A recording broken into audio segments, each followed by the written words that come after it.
In this video, I'm going to show you how you can record your Mac or Windows screen in 4K. So let's see how we can do this thing. At first, we need to open OBS. So I'm going to open OBS. I'm going to use OBS in Mac environment, but the steps are same for Windows. You just need to open the OBS application, and once you open OBS application, then you'll find right side is control panel.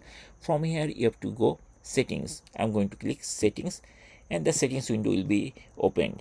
On the settings window on the left side, there is couple of menu options are there. We have to access video because we are going to record the 4K video for our screen, and here we have to choose some of the settings. So the first option is base, which is the Mac or Windows resolution of the screen.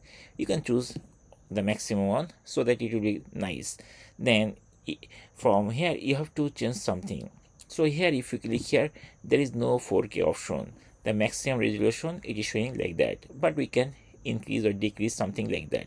So what we have to go, we have to remove this entire value, and then we have to manually type the 4K value, which is 38, then 40, then X, then 2160. So this is the 4K resolution. So the input is the actual display and the output will be 4K, and then after that we have to press the OK button, and then we can start recording by using OBS. And that's it. In this way we can easily record the 4K videos by using OBS on our Mac computer or Windows computer or any other versions of operating system.